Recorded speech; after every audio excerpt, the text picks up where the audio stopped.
Bonjour à tout le monde. J'espère que vous m'entendez et que vous voyez bien la vidéo. Si ce n'est pas le cas, vous pouvez me faire juste un petit message dans le chat.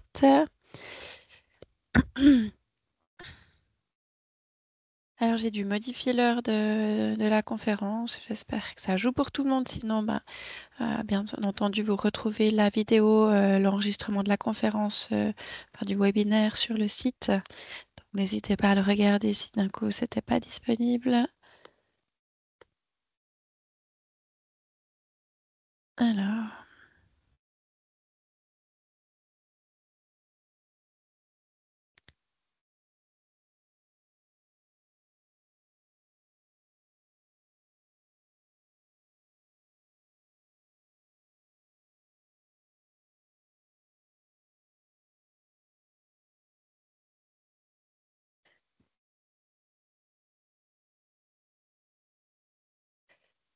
Donc, on va commencer gentiment. Et puis, ça ne devrait pas prendre trop long. C'est un petit webinaire de rappel sur la lune Hurtigruten, enfin Hurtigrute, comme c'est la voie rapide qui a donné le nom à la compagnie Hurtigruten. Mais comme vous savez maintenant, le trajet se partage avec la compagnie Hurtigruten et la compagnie Avila. Donc, on va juste revenir sur quelques points de la côte norvégienne. On va reparler des deux compagnies, quelles sont leurs différences, et je vais vous montrer quelques circuits qui sont idéaux pour montrer à vos clients. Donc, petit rappel pour cette ligne Hurtigruten. Donc, c'est vraiment entre Bergen et Kirkenes. Ça a lieu tous les jours de l'année, chaque jour de la semaine. Le voyage original, donc, qui fait l'aller-retour, compte 13 jours. Et si on fait un demi-trajet, donc soit un Bergen-Kirkenes ou un inverse, vous êtes entre 7 et 6 jours de trajet. Il s'arrête à énormément de ports, entre 30 minutes et 4 heures de temps selon l'intérêt de la destination. Et donc, on a les horaires qui sont selon la saison. On a les dates et les bateaux connus à l'avance, les excursions aussi. Donc, c'est avant tout une croisière d'observation, hein. C'est pas pour avoir de l'animation à bord. Il n'y a pas de dress code. On va vraiment pour se reposer, voyager tranquillement d'un point à un autre, voir enfin, beaucoup de paysages différents, que ce soit dans la région des fjords, dans la région des Lofoten ou les montagnes des Alpes de Lingen. Donc, c'est vraiment la nature, le but du voyage et vraiment profiter du temps et du paysage. Par rapport aux deux compagnies, donc on a plusieurs bateaux pour la compagnie Hurtigruten. Donc dès l'année prochaine, un changement. Le Westerhallen n'aura plus de possibilité de naviguer dès février. Donc ça change un petit peu la donne puisqu'avant c'était considéré comme le bateau le plus classique avec un vieux style beaucoup plus petit. Donc là, dès l'année prochaine, il n'y aura plus cette possibilité-là. Ce sera plus que des bateaux modernes et avec 450-600 passagers. Donc, ça reste des petits bateaux à taille humaine, mais voilà, il y aura plus ce côté classique. Entre la villa qui a 4 bateaux et l'autre qui a 6 bateaux, donc ça change un peu par rapport à la fréquence. En effet, Hurtigruten voyage plus souvent à la semaine qu'à Villa. Donc, les langues à bord, c'est le norvégien, l'anglais et quelquefois l'allemand. Le français est très peu parlé à bord. Il y a quelques traductions écrites selon le bateau, mais ce n'est pas forcément quelque chose de donné. Par rapport aux cabines, aux différentes détails des bateaux, donc c'est vrai qu'à Villa, ils ont tout modernisé dès 2022. C'est des nouveaux bateaux. Ils ont fait que les cabines soient un peu plus grandes et que beaucoup de cabines sont extérieures sans vue obstruée. Donc c'est vrai que c'est plus agréable de ce côté-là pour les clients qui sont un petit peu plus pénibles sur la vue ou sur la possibilité, même si en fait, le voyage, on n'y reste pas beaucoup dans sa cabine, on est beaucoup dans les ponts panoramiques, mais ça reste un critère de réservation. Et même certaines cabines ont un balcon par rapport à Hurtigruten, où c'est juste les grandes suites qui ont des vérandas fermées. Donc, la seule aussi différence qui est vraiment importante pour nos voyages, c'est si vous voulez faire des courts trajets ou voyager avec une voiture. Hurtigruten est beaucoup plus adapté puisqu'il y a un pont voiture avec sur la plupart des trajets, tandis que Avila est beaucoup plus restrictif. On ne peut pas transporter sa voiture sur les trajets partiels.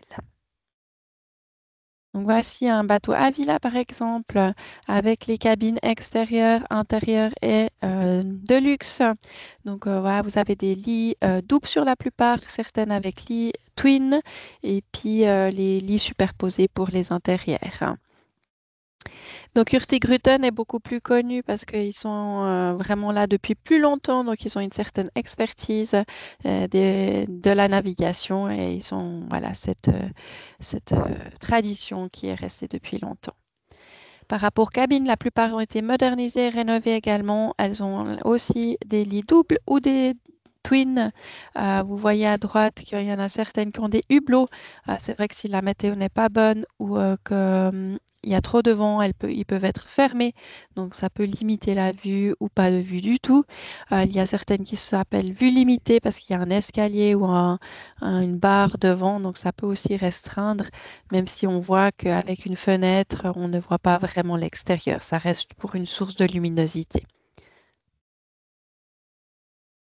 Par rapport au circuit qu'on propose, le plus simple et ceux qui conviennent le mieux avec un trajet en bateau, à part le trajet standard entre Bergen et Kirkenes, que beaucoup de clients aiment beaucoup, rester à bord, profiter de bien manger et des paysages.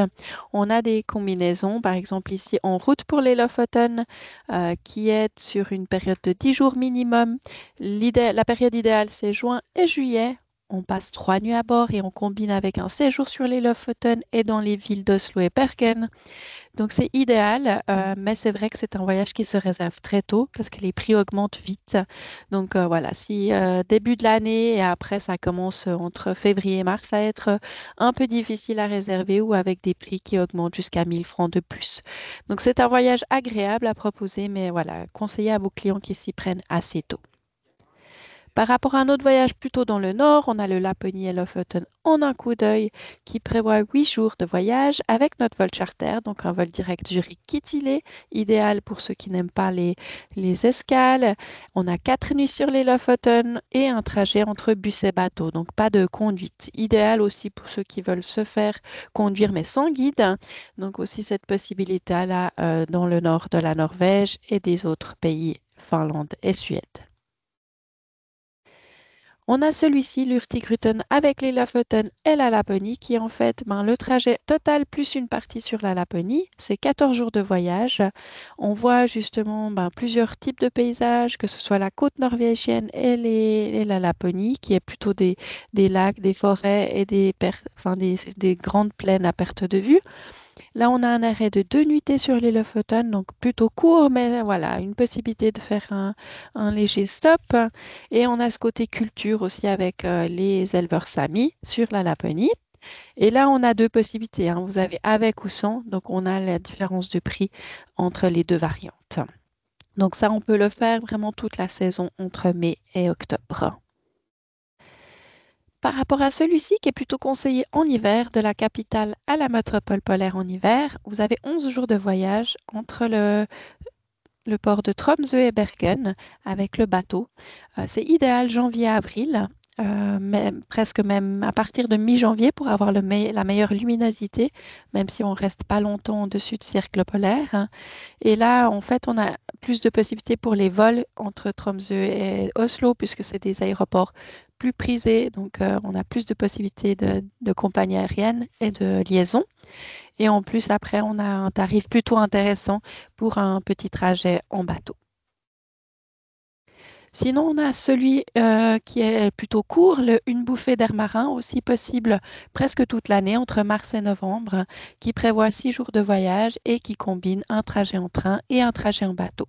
Donc ça aussi, c'est pour les petits budgets ou ceux qui n'ont pas énormément de temps, qui veulent voir le côté terre entre Oslo et Trondheim. On a beaucoup de paysages forestiers, de lacs et de montagnes, et le côté fjord entre Trondheim et Bergen. Et en plus qu'on peut voir 3 villes différentes. Donc c'est plutôt un bon mixte pour ceux qui n'ont pas beaucoup de temps. Et pour la combinaison un peu plus longue, la plus belle destination du monde, qui prévoit en plus le trajet entre Bergen et Oslo en train. Donc là, ça fait un tout, ça fait un circuit de Oslo à Oslo avec 2 trajets en train.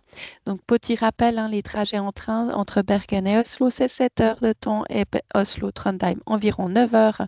Donc ça reste des grands trajets, mais à but panoramique avec des beaux paysages. Mais le train, ça reste des trains tout à fait traditionnels. Et là aussi, on a un tarif plutôt agréable et on peut le faire également presque toute l'année entre mars et novembre. Voilà, j'espère que ça vous donne quelques informations supplémentaires sur ces possibilités de croisière. Donc ça, c'est vraiment les circuits que vous allez pouvoir le plus souvent proposer aux clients qui s'intéressent à ces trajets, si ce n'est que le trajet complet entre Bergen et Kirkenes ou Kirkenes et Bergen. Je ne sais pas si vous aviez des questions par rapport à ça ou encore des points qui restent en suspens. Je prends volontiers les questions.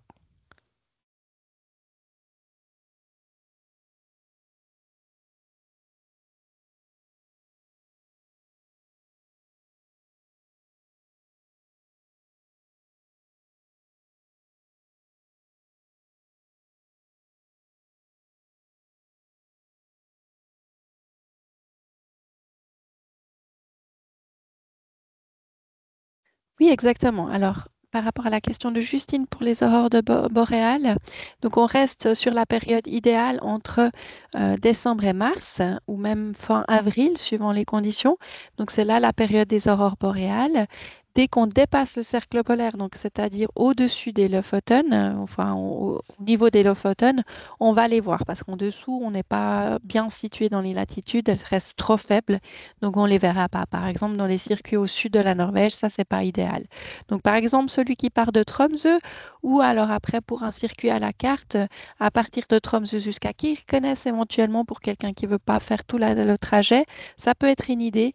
Donc, tout ce qui est au-dessus des Lofoten jusqu'à Kirkenes, c'est les latitudes idéales pour voir les aurores. Et du coup, on conseille un mixte pour avoir des bonnes chances d'aurore et de partir entre mi-janvier et fin mars, parce qu'on a aussi cette luminosité dans la journée qui aide pour les paysages et puis qui fait que on n'attend pas que le soir pour voir les aurores. Donc c'est un mixte. Si on part en décembre et début janvier, ça va aussi, c'est juste qu'il fait beaucoup plus sombre. Donc les journées sur le bateau vont être très longues, on a moins d'activité, donc voilà, c'est pas quelque chose qu'on recommande vivement. Les gens ont déjà fait, puis ils ont envie d'expérimenter ceci. Mais c'est vrai que du coup, ben, les Laponiers Love Autumn ou toutes les versions qui sont proposées sur notre site en hiver, si vous mettez la saison croisière en hiver, ben là, ça va vous donner les références, seront idéales à proposer pour les gens qui veulent des aurores. Est-ce que vous avez d'autres questions? Si c'est le cas, ben, n'hésitez pas à nous appeler et puis ben, je vais enregistrer le webinaire. Si vous voulez le revisionner et revérifier les circuits, je le mettrai en ligne dans la journée sur notre site. Je vous remercie pour votre attention et je vous souhaite une très bonne journée.